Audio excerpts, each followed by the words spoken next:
प्यारे बच्चों, आप सभी का हमारे चैनल पे बहुत बहुत स्वागत है। दोस्तों, इस वीडियो के माध्यम से क्लास 10th के बच्चों के लिए गृह विज्ञान का वायरल मॉडल पेपर लेकर के आ चुके हैं।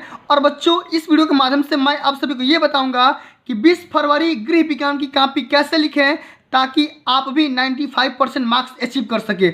बहुत सारे बच्चे चैनल पे ये कमेंट करते हैं कि सर मेरे को आप गृह विज्ञान की कॉपी लिखने का आइडिया बता दो कि मैं किस तरीके से गृह विज्ञान की कॉपी लिखूं ताकि मेरा भी अच्छे से अच्छे मार्क्स आ जाए कि बोर्ड के पेपर में मैं भी अपने माँ बाप का नाम और सपना पूरा कर सकूं। तो बच्चों, इस वीडियो के माध्यम से मैं आप सभी को यही बताने वाला हूं कि बोर्ड के पेपर में 20 फरवरी को गृह विज्ञान की कॉपी कैसे लिखना है, OMR कैसे भरना है, और साथ में प्यारे बच्चों मैं आप सभी को ये भी बताऊंगा कि बोर्ड में जो कॉपियाँ मिलती है उसका फ्रंट पेज कैसे भरना है। सब कुछ का डिटेल्स आप सभी को इस वीडियो के माध्यम से मिल जाएगा। और इस वीडियो के माध्यम से मैं आप सभी को इस गृह विज्ञान के वायरल मॉडल पेपर को सॉल्यूशन करवाने वाला हूं। अगर आप इस मॉडल पेपर को अच्छे से तैयार करके चले जाते हो तो बोर्ड के पेपर में आपका भी 90% मार्क्स फिक्स हो जाएगा, ये मैं दावे के साथ बोल सकता हूं। तो प्यारे बच्चों, आप सभी से हम्बल रिक्वेस्ट है, वीडियो को शुरू से लेकर के एंड तक जरूर देखना, लाइक कर देना, शेयर कर देना। अगर चैनल पे नए हो तो चैनल को सब्सक्राइब करना मत भूलिएगा। आइए प्यारे बच्चों, सबसे पहले प्यारे बच्चों मैं आप सभी को ये बता दे रहा हूँ कि बोर्ड के पेपर में आप सभी लोग OMR कैसे भरोगे। हालांकि ये जो OMR आंसर शीट है पुराना है, लेकिन इसी आइडिया से आप सभी को भरना है। ठीक है, समझ में आ गया। सबसे पहले प्यारे बच्चों आप सभी को भरना है यहाँ पे जनपद का कोड। आपका जो भी जनपद का कोड है यहाँ पे भर दोगे, अपने विद्यालय का नाम भर दोगे, साथ में विद्यालय का कोड भर दोगे। इतना बात क्लियर समझ में आ गया। उसके बाद जिस दिन आपका पेपर है, 20 फरवरी का पेपर है, 20 यहाँ पे डाल दो 20/2/2023। इसी तरीके से डालना है। यहाँ पे विषय का नाम गृह विज्ञान होम साइंस डाल दोगे, परीक्षार्थी का नाम अपना नाम डालोगे, मैं यहाँ पे अपना नाम डाला हूँ। ठीक है, इसी तरीके से अपना यहाँ पे रोल नंबर, जो भी आपके एडमिट कार्ड पे रोल नंबर है अंकित किया गया है, उस एडमिट कार्ड को मिला करके अपना रोल नंबर यहाँ पे मैच करा सकते हो। साथ में सब्जेक्ट का कोड मिलता है, आप यहाँ से अपने से मिला करके लिख सकते हो। पेपर का जो यहाँ पे सीन रहेगा सेम यही रहने वाला है, वार्षिक। ठीक है, कोई दिक्कत की बात नहीं। कक्षा 10 के बच्चों का है, अपना यहाँ पे रजिस्ट्रेशन नंबर भर देना। इतना भरने के बाद आपको यहाँ पे अपना हस्ताक्षर करना है, इस वाली चीज़ को नहीं बोलना है। साथ में यहाँ पे अपना यहाँ पे आंसर करते जाना है। कैसे करोगे सब कुछ मैं आप सभी को बताने वाला हूँ। उससे पहले आप ये देख लो कि गृह विज्ञान की कॉपी का जो फ्रंट पेज होता है वो कैसे भरेंगे। उसके बाद हम इस पूरे पेपर का सॉल्यूशन करेंगे और बोर्ड में कॉपियाँ लिखते समय कौन कौन सी गलतियाँ नहीं करना है, सब कुछ मैं आप सभी को इस वीडियो के माध्यम से दिखाने वाला हूँ, सिखाने वाला हूँ। ठीक है, अंत तक बने रहिएगा। सबसे पहले प्यारे बच्चों आप सभी के यहाँ पे मिलता है परीक्षार्थी का अनुक्रमांक अंकों में। किसमें? अंक में। आपके जो एडमिट कार्ड मिला है ना, उस एडमिट कार्ड पे जो भी आपका रोल नंबर है यहाँ पे लिख देना। ठीक है, इतना करने के बाद अब शब्द में कैसे लिखोगे? परीक्षार्थी का अनुक्रमांक शब्द में। अब शब्द में एक एक अंक का नाम लिख दो। जैसे यहाँ पे 3 है तो 3, 3 है तो 3, 1 है तो 1, 0 है तो 0, 5 है तो 5, 5 है तो 5, फिर 0 है तो 0। इस तरीके से लिख देना है। साथ में यहाँ पे सेक्शन जो 3 है, ठीक है, इसको कैसे भरोगे? विषय एवं प्रश्न पत्र। तो विषय का नाम गृह विज्ञान है, प्रश्न पत्र आपका केवल रहेगा और प्रश्न पत्र पर अंकित। यहाँ पे देखो, जो भी लोग यहाँ पे आप लोग यहाँ पे पेपर दे करके आओगे, जैसा आप लोग यहाँ पे हिंदी का पेपर देने गए होगे और यहाँ पे देख लो, ठीक है, आपके यहाँ पे एक पेपर का कोड मिलेगा। ठीक है, इसी कोड को यहाँ पे मिला करके यहाँ पे लिखना है। ठीक है, समझ गया पूरी बात को। पेपर का जो दिन होगा सोमवार का होने वाला है आप सभी का पेपर। परीक्षा का जो तिथि होगा 20 फरवरी को 2023 को प्रथम पाली में आपका पेपर होगा। और केंद्र यानी सेंटर का नाम आप अपने एडमिट कार्ड से मैच करा करके लिख लीजिएगा। समझ में आ गया। और प्यारे बच्चों आइए हम बात करते हैं अपने मेन मुद्दा पे। हमारा मेन मुद्दा ये है आप सभी को सिखाना, कुछ समझाना। आप जाओ बोर्ड के पेपर में अच्छे से अच्छे अंक स्कोर करो, यही मेरा सपना है, यही मेरा जुनून है। ठीक है, आइए सबसे पहले प्यारे बच्चों इसके लिए हम यहाँ पे लेते हैं एक बढ़िया सा वायरल मॉडल पेपर। इस मॉडल पेपर को भी तैयार करके जरूर जाना है। देख सकते हैं प्रतिदर्श प्रश्न पत्र 2022-23 गृह विज्ञान कक्षा 10। समय आपका यही रहने वाला है 3 घंटा 15 मिनट। पूर्णांक आपका 17 नंबर रहेगा। ठीक है, नोट यहाँ पे लिखा गया प्रारंभ के 15 मिनट परीक्षार्थियों को प्रश्न पत्र पढ़ने के लिए निर्धारित हैं। समान निर्देश दिया गया है कि सभी प्रश्न करना अनिवार्य है। ये पेपर 2 खंड में डिवाइड किया जाएगा और वह में जो होगा 20 अंकों वाला होगा। OMR पे आंसर देना है, सभी को पता है। ठीक है, अब ये देखो OMR को भरते समय, हल करते समय किसी भी इरेजर व्हाइटनर का इस्तेमाल नहीं करना है। ठीक है, खंड ब में 50 अंक के दिए गए हैं। बताऊंगा खंड ब, ये जो एक एक सवाल बताऊंगा, बढ़िया से बताऊंगा। ठीक है, आराम से देखते रहो, पूरा एकदम आप सभी का अच्छे से अच्छे मार्क्स आ जाएगा, ये दावे के साथ बोल सकता हूँ। ठीक है, आइए तुरंत 5 मिनट के अंदर इस सारे बहुविकल्पी को कवर कर लेते हैं। हालांकि मैं ऑलरेडी करवा रखा हूं, लेकिन जो नए बच्चे हैं, ठीक है, उनके लिए थोड़ा सा बता दे रहा हूं। ठीक है, कैसे करोगे समझो। सबसे पहले यहाँ पे जो पहला क्वेश्चन है कि शरीर में जल की लगभग प्रतिशत मात्रा कितनी होती है? 70% होती है। अब इसको कैसे लिखोगे बोर्ड की कॉपी में? OMR में देखो, हमारे देखो OMR में लिखने का ब्लैक पेन का इस्तेमाल करना है, ठीक है, ब्लू वगैरह का इस्तेमाल मत करना OMR को हल करते समय, ठीक है। अब देखो पहला क्वेश्चन पहला सही है, इसमें पहला का यहाँ पे पहला वाला ऑप्शन को यहाँ पे क्या कर दो, टिक कर दो। इस तरीके से आराम से गोला करना है और इसको मिटाना नहीं है, दोनों को हल नहीं करना है, ठीक है, समझ आ गया। आगे बात करेंगे कि निम्न में से सबसे सुरक्षित चेक कौन सा होता है? तो क्रॉस चेक होता है। दूसरका यहाँ पे आओ, यहाँ पे टिक कर लो, ठीक है। मैं आपको आइडिया बता रहा हूँ, ठीक है, 2-4 बताऊंगा, उसके बाद तुरंत हल करूंगा। मिल्टन क्लॉथ का कपड़ा कैसा होता है भाई? ये होता है रेशमी। तो तीसरका का यहाँ पे ग हो जाएगा, यहाँ पे देख लो, तीसरका का सेक्शन सी यहाँ पे हो जाएगा, ऑप्शन नंबर सी। समझ आ गया। आगे बात करेंगे, अगला हमारा क्वेश्चन, पारिवारिक बजट बनाने का उद्देश्य क्या होता है? बचत करना, सही बात है भाई। व्यय पर कंट्रोल करना, नियंत्रित करना, ये भी सही बात है। आय का ज्ञान करना, ये भी सही बात है। उपयुक्त में सभी, यानी कि जो चौथा का यहाँ पे ऑप्शन नंबर यहाँ पे घ सही हो जाएगा, यानी कि डी सही होगा, ठीक है। डी को यहाँ पे आओ और यहाँ पे क्लिक कर लो, ठीक है। आगे बात करेंगे, अगला हमारा क्वेश्चन है कि 20 मीटर कपड़े का दाम 300 रुपया है, तो 1 मीटर कपड़े का दाम बताइए। तो भाग कर दो, 20 से डिवाइड हो जाएगा, निकल करके आ जाएगा, माने 15 मीटर निकल करके आएगा, यानी कि 5 का ख सही हो जाएगा। 5 का यहाँ पे ख बिल्कुल ही राइट आंसर हो जाएगा, ठीक है। आराम से ऐसे आप सभी को भर देना है, इसी तरीके से आपको भरते जाना है और अंत में आप सभी को क्लास टीचर के यहाँ पे साइन करवाना जरूरी है। समझ में आ गया। आगे हम बात करेंगे अब बोर्ड में कॉपी कैसे लिखेंगे, उससे पहले इस पूरे प्रश्न पत्र को हल कर लेते हैं, ठीक है। एक एक सवाल को हल करेंगे, समझेंगे। थोड़ी सी वीडियो आज लंबी बनेगी, लेकिन आपके लिए फायदेमंद होगी। आराम से देखते जाओ। जिनको क्वेश्चन याद है मेरे को कमेंट बॉक्स में अपना स्कोर शेयर कर सकते हैं। अगला हमारा क्वेश्चन है कि निम्न में से कौन सा रोग अशुद्ध जल से फैलता है? भाई अशुद्ध जल से नहीं फैलता है। हैजा, तपेदिक, अतिसार, मोतीझरा। तो टीबी जो हमारा होता है अशुद्ध जल से नहीं फैलता है, बाकी अशुद्ध जल से फैलते हैं, ठीक है। और तपेदिक माने टीबी होता है, टीबी, ठीक है, सांस लेने में जो समस्या होती है। समझ में आ गया। ये हमारा किससे फैलता है? वायु से, हवा से, संपर्क से फैलता है। सूती तंत्र प्राप्त होता है, किससे भाई प्राप्त होता है? ये हमें पशु से प्राप्त होता है, इसको ध्यान में रखना है। अगला हमारा क्वेश्चन है चेचक रोग किससे फैलता है? ये फैलता है वायु के द्वारा, हवा के द्वारा, ठीक है। थोड़ा वीडियो में फास्ट बना रहा हूँ क्योंकि मैं इसको ऑलरेडी करवा रखा हूँ, ठीक है। आगे बात करेंगे ठंडे स्पंज में क्या प्रयोग करना चाहिए? हमें प्रयोग करना चाहिए ताज़ा पानी, ऑप्शन नंबर का बिल्कुल राइट आंसर होगा। अगला हमारा क्वेश्चन है कि अम्लीय वर्षा किन गैसों के कारण होती है? ये होती है सल्फर डाइऑक्साइड यानी कि SO2 और N2O यानी कि नाइट्रोजन ऑक्साइड, ठीक है, दोनों की वजह से होती है। ऑप्शन नंबर 3 का बिल्कुल राइट आंसर हो जाएगा। आगे बात करेंगे, अगला हमारा क्वेश्चन है कि रुधिर की शुद्धि किस अंग में होती है? यानी जो हमारा रक्त है, ब्लड है, कहाँ प्यूरिफाई होता है? ये होता है प्यारे बच्चों हृदय में होता है, हार्ट में होता है, ठीक है। आगे हम बात करेंगे, अगला हमारा क्वेश्चन है कि प्याज की पुलिस बांधने चाहिए, फोड़े पे बांधने चाहिए। जो भी हमारा फोड़ा होता है उसमें हम क्या करते हैं? प्याज की पुलिस बना करके बांध लेते हैं, हमारा फोड़ा सही हो जाता है। आगे हम बात करेंगे, अगला हमारा क्वेश्चन है भोपाल दुर्घटना किसका एग्जाम्पल है? तो प्यारे बच्चों ये है वायु प्रदूषण का। इसमें बहुत सारे बच्चों का बहुत सारे लोगों का इसमें जान चला गया था, ठीक है। अगला हमारा क्वेश्चन है क्षय रोगी के भोजन में किसकी मात्रा अधिक होनी चाहिए? तो ये होनी चाहिए प्रोटीन की अधिक होनी चाहिए, ठीक है। अभी तक आपके जितने भी क्वेश्चन सही हुए हैं मेरे को अपना स्कोर कमेंट बॉक्स में जरूर शेयर करना, जो लोग इसको ऑलरेडी देख चुके हैं, ठीक है। आगे बात करेंगे, अगला हमारा क्वेश्चन है कृत्रिम श्वसन क्यों दिया जाता है? भाई तो ये हम देते हैं श्वसन तंत्र को एक्साइटमेंट करने के लिए, उत्तेजित करने के लिए, साथ में सांस को पुनः से शुरू करने के लिए। इसका दोनों सही हो जाएगा, यानी कि ऑप्शन नंबर घ बिल्कुल राइट आंसर होगा, ग होगा, ठीक है। अगला हमारा क्वेश्चन है कि कौन सा विटामिन जल में घुलनशील है? तो जल में घुलनशील विटामिन सी होगा और वसा में घुलनशील विटामिन क्या हो जाएगा? विटामिन के होगा, ठीक है। कई बार बताया हूँ, हमेशा बताता हूँ यही क्वेश्चन। अगला हमारा क्वेश्चन है एक सामान्य व्यक्ति की नाड़ी की स्पीड कितनी होती है? 1 मिनट में 72 बार धड़कता है, ठीक है। ये हमारा होता है नाड़ी, ठीक है। ये हमारा क्या होता है? नाड़ी होता है और ये 1 मिनट में 72 बार धड़कता है, ठीक है, याद रखना। अगला हमारा क्वेश्चन है कि अतिसार रोग में रोगी के भोजन में कमी किसकी हो जाती है? भाई ये हो जाती है जल की, ठीक है। इसमें क्या हो जाता है? इंसान को बहुत सारा उल्टी होने लगता है और जल की कमी हो जाती है, इसलिए पानी चढ़ाया जाता है। अगला हमारा क्वेश्चन है कि अस्थि भंग में अत्यधिक रक्तस्राव को रोकने के लिए किस विधि का उपयोग करते हैं? ये हम करते हैं बर्फ लगा करके, ठीक है, बर्फ लगा करके कर देते हैं। अगला हमारा क्वेश्चन है कि एक स्वस्थ व्यक्ति की स्वास्थ्य गति की स्पीड कितनी होती है? 1 मिनट में व्यक्ति कितना बार सांस लेता है? तो ये लेता है कम से कम 17 बार, यानी कि 16 से 18 बार को हम क्लिक करेंगे, ठीक है।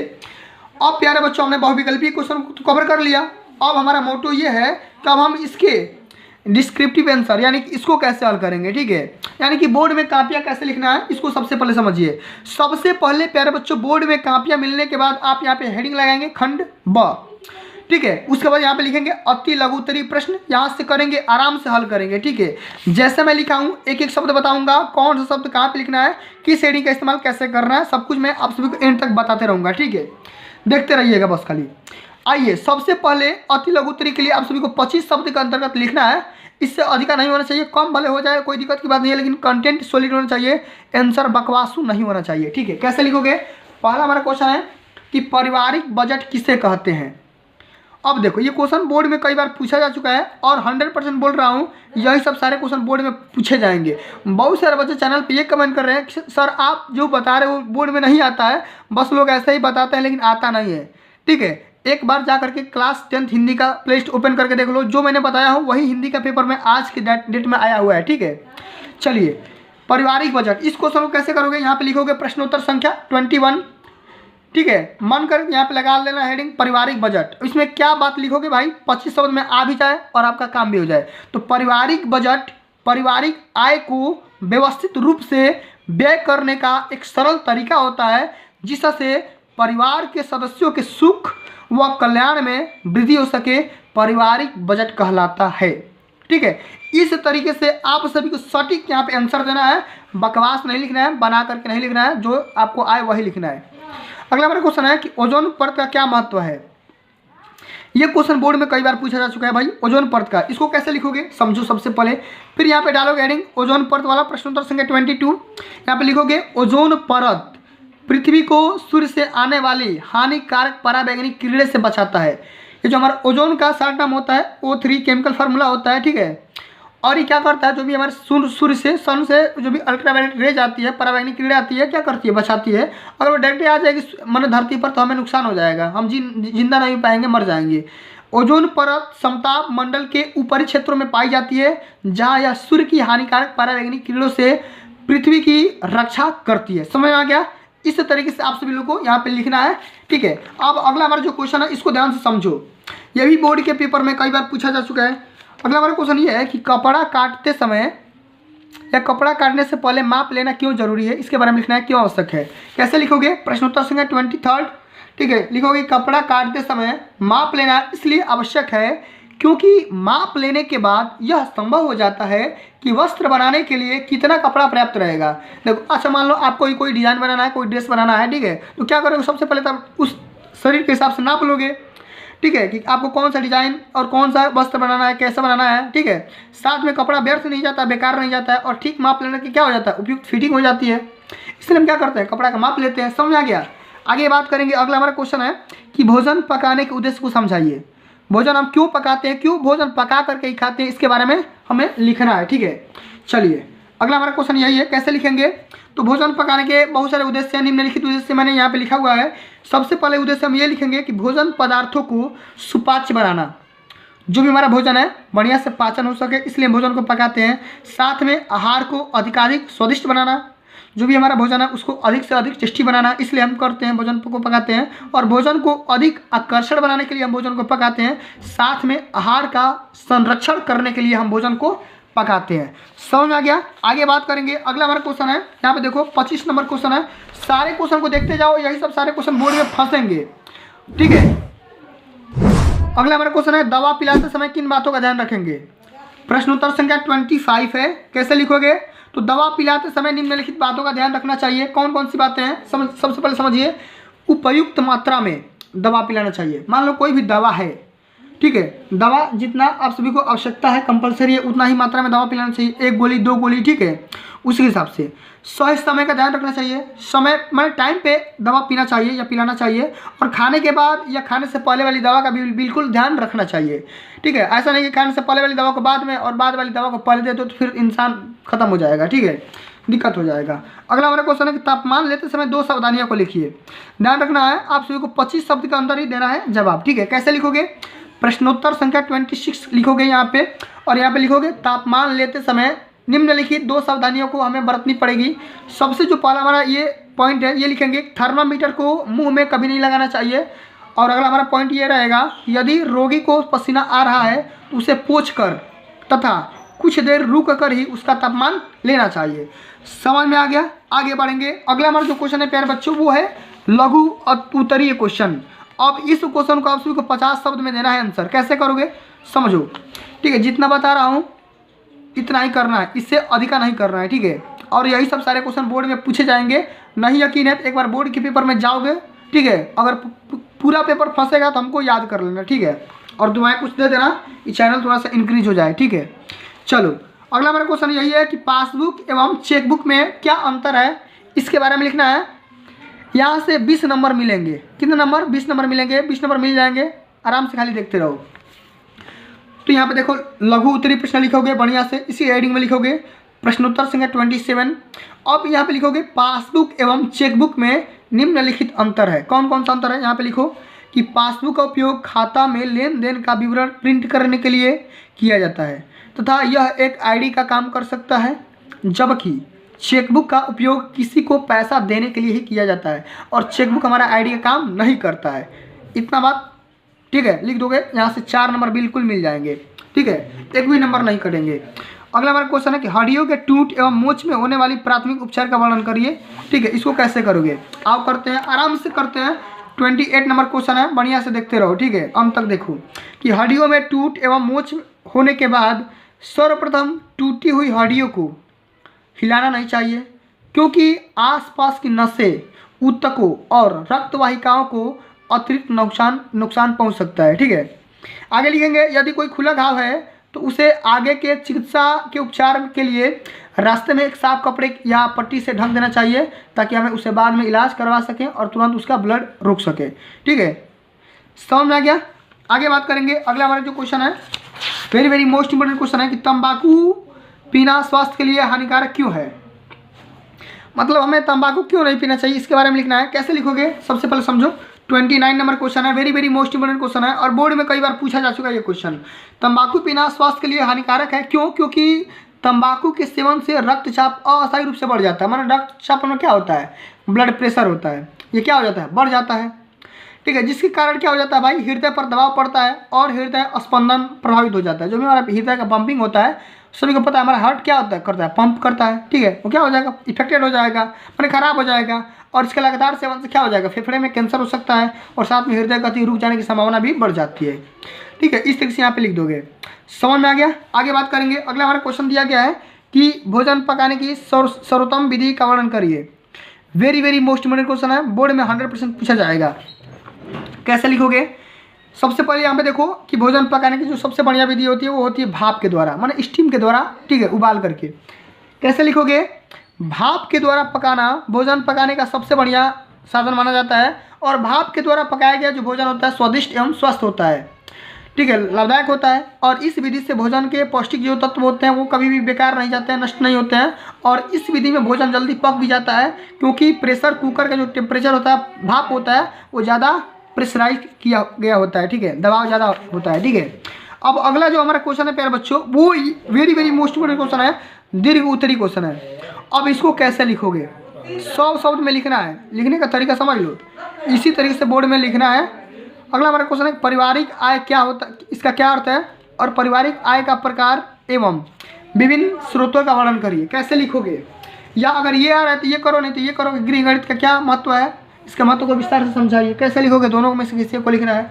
आप एक को करते हैं, यहाँ पे लिखेंगे प्रश्नोत्तर संख्या 31 लिखेंगे। यहाँ पे जो सबसे पहला हमारा जो क्वेश्चन है, ठीक है, ठीक है? सबसे पहले इसको समझ लेते हैं। इसको छोड़िए, क्वेश्चन छूट गया था प्रतिरोधक क्षमता वाला, ठीक है? इसको देख लेते हैं। प्रतिरोधक क्षमता क्या होता है भाई? रोग प्रतिरोधक क्षमता, इसका एक दूसरा भी नाम होता है रोग प्रतिरोधक क्षमता। विशेष कोशिकाओं और शरीर के दूसरे अंगों का एक नेटवर्क होता है जो शरीर के नुकसान पहुँचाने वाले बैक्टीरिया या वायरस हमें बचाता है, प्रतिरोधक क्षमता कहलाता है। यह शरीर या हमारे शरीर के स्वास्थ्य को मेंटेन करने में हमें सहायता प्रदान करता है, बाकी और कुछ है नहीं इसमें, ठीक है? अब हम बात करते हैं पारिवारिक आय के बारे में। कैसे लिखेंगे, किस तरीके से लिखेंगे ताकि हमारा एक भी नंबर ना कटे, ठीक है? क्वेश्चन तो मैंने समझा दिया है पारिवारिक बजट वाला। इसमें यहाँ पे लिखोगे पारिवारिक आय। और पारिवारिक आय क्या होता है भाई, इसके बारे में कैसे लिखोगे? तो पारिवारिक आय से तात्पर्य परिवार में सभी स्रोतों से आने वाली आय से है, जैसे परिवार के सदस्यों का वेतन, किराया, बैंक से प्राप्त होने वाले ब्याज इत्यादि सब क्या है? पारिवारिक इनकम के सोर्स ही तो है, इसको हम क्या बोलेंगे, पारिवारिक आय बोलेंगे। अब ये कितने प्रकार का होता है, मेनली 2 प्रकार का होता है, एक होता है प्रत्यक्ष आय, एक होता है अप्रत्यक्ष आय, ठीक है, प्रकार भी हो गया। अब अगला हमारा क्वेश्चन बोल रहा है कि भाई विभिन्न स्रोतों का वर्णन भी करना है, कैसे करोगे, आओ इसके कौन कौन से सोर्स होते हैं यहाँ पे लिख दो कि पारिवारिक आय विभिन्न स्रोतों से प्राप्त हो सकती है, जैसे नौकरी से प्राप्त होने वाला वेतन, मकान या दुकान से प्राप्त किराया, अंशकालीन कक्षाएं चलाना, बैंकों से प्राप्त होने वाला ब्याज, शेयरों की बिक्री इत्यादि धन पारिवारिक आय के अंतर्गत शामिल हो सकते हैं। इस तरीके से आप सभी को यहाँ पे इसको यहाँ पे लिख दोगे, आपके यहाँ पे मैक्सिमम मार्क्स मिल जाएगा, ठीक है। आगे हम बात करेंगे, अगला जो हमारा क्वेश्चन है प्यारे बच्चों वो ये है कि घर में सिलाई करने के लिए गृहिणी को क्या लाभ होता है, एक गृहिणी के लिए इसका ज्ञान होना क्यों जरूरी है, इसके बारे में लिखना है। कैसे लिखोगे, समझो, सबसे पहले समझो इस बात को, या नाप लेने की विधिया के बारे में लिखना है, दोनों में से किसी एक को ही लिखना है, ठीक है। कैसे करोगे, तो घर में सिलाई करने के लिए गृहिणी को निम्नलिखित लाभ हो सकते हैं, कौन कौन सा, धन की बचत, इसको हेडिंग बना करके लिखना है, ठीक है। धन की बचत, कैसे धन की बचत कर सकते हैं, सिल करके, उत्तम सिलाई एवं धागों का प्रयोग करके, मैंने बढ़िया से तरीके से सिलाई करेंगे और हाई क्वालिटी के धागे का इस्तेमाल करेंगे, दर्जी वगैरह मैंने बढ़िया से सिलते नहीं हैं और लोकल धागे का यूज कर सकते हैं, ठीक है, कर देते हैं, कपड़ा तुरंत खराब हो जाता है। रुचि के अनुसार वस्त्रों का हम निर्माण कर सकते हैं, मैंने जैसा हमको मन कर रहा है वैसा डिजाइन बना लेंगे, वैसा मैंने बढ़िया तरीके से कपड़ा बना लेंगे, सिल लेंगे, पहन लेंगे, ठीक है। आज हम लिखेंगे हेडिंग बना करके, मैंने बचे हुए कपड़ों का पुनः प्रयोग कर सकते हैं और पुराने कपड़ों का पुनः से प्रयोग कर सकते हैं, ठीक है। जो भी हमारा कपड़ा बेकार नहीं जाएगा, इस तरीके से आपको बना करके यहाँ पे लिख लेना, ठीक है। अगला हमारा जो क्वेश्चन है यहाँ पे देख सकते हैं, अगला हमारा क्वेश्चन यही है कि रोगी का आहार तैयार करते समय किन किन बातों का ध्यान में रखना चाहिए, ठीक है, विस्तृत वर्णन करना है, ठीक है। कैसे करोगे, समझो सबसे पहले बात को, वेरी मोस्ट इम्पोर्टेंट क्वेश्चन है, इसको जरूर से जरूर तैयार करके जाना, क्योंकि बोर्ड के पेपर में 100% ये क्वेश्चन देखने को मिलेगा। लिखोगे कि प्रश्नोत्तर संख्या 34, और रोगी का आहार तैयार करते समय निम्नलिखित बातों का ध्यान देना बहुत ही बेहद जरूरी होता है। और सबसे पहले हम ये लिखेंगे कि भोजन सफाई से स्टील या कलई के बर्तनों में पकाया जाना चाहिए, बनाया जाना चाहिए, ठीक है। भोजन इस प्रकार तैयार होना चाहिए कि उसके पौष्टिक तत्व जैसे प्रोटीन, खनिज लवण व विटामिन आदि नष्ट न हो, ठीक है। भोजन को हमें भाप के माध्यम से तैयार करना है ताकि हमारा जो भी प्रोटीन होता है, पौष्टिक तत्व होता है, बेकार ना जाए, नष्ट ना हो, ठीक है। भोजन डॉक्टर के निर्देशानुसार तैयार होना चाहिए, जो भी डॉक्टर का सलाह होना चाहिए उसके हिसाब से तैयार करना चाहिए। और रोगी के भोजन में चटपटे मसाले कम देना चाहिए, ठीक है। अगला हम पॉइंट ये लिखेंगे कि रोगी के साथ सब्जी में नींबू का भी प्रयोग कर देना चाहिए ताकि उनका पाचन बढ़िया से हो सके, और रोगी को हल्का भोजन देना चाहिए, ऐसा नहीं कि रोगी को पेट भर के खाना खिलाओ, नहीं। अगला हम पॉइंट ये लिखेंगे कि भोजन को स्वादिष्ट बनाने के लिए काला नमक व काली मिर्च का प्रयोग कर लेना चाहिए, बेहद ही जरूरी होता है। आगे हम अंतिम पॉइंट ये लिखेंगे कि रोगी को जो कुछ भी भोजन दें तत्वों से परिपूर्ण होना चाहिए, मतलब हमको प्रोटीन, खनिज लवण व विटामिन आदि मिलना चाहिए, ठीक है। तो प्यारे बच्चों आज के लिए बस इतना ही। और ये आइडिया होता है प्यारे बच्चों बोर्ड में काफिया लिखने का सही तरीका, आप इस तरीके से स्केल खींच देना, बढ़िया से लाइनिंग खींच देना, और इसी ढंग से आप सभी को बोर्ड में काफिया लिखना है, तभी आपके अच्छे से अच्छे मार्क्स आ सकते हैं। और प्यारे बच्चों इस हैंड राइटिंग में अगर आप लिख लोगे तो मैं गारंटी बोल रहा हूँ आपका 95% मार्क्स को यही हो सकता है, यह मैं दावे के साथ बोल सकता हूँ। तो प्यारे बच्चों आज के लिए बस इतना ही। अगर ये वीडियो आप सभी को अच्छी लगी होगी, हेल्पफुल लगी, देखो कंटेंट बहुत ज़्यादा है, ठीक है। आगे आने वाली वीडियोस के माध्यम से अति लघुत्तरी बताऊंगा, लघुत्तरी बताऊंगा, और सारे के सारे बहुविकल्पी, ठीक है, अति लघुत्तरी, लघु उत्तरी, खंड ब में जितने भी यहाँ पे आने वाले क्वेश्चन है सब कुछ मैं आप सभी को करवाने वाला हूँ, ठीक है। तो आप सभी सिंपल रिक्वेस्ट है चैनल को सब्सक्राइब कर लो और आगे आने वाली वीडियोज़ का इंतजार करो, ठीक है, ताकि आप सभी लोग भी अच्छे से अच्छे मार्क्स अचीव कर सके। तो मिलते हैं अगली वीडियो में, तब तक के लिए जय हिंद, जय भारत, वंदे मातरम।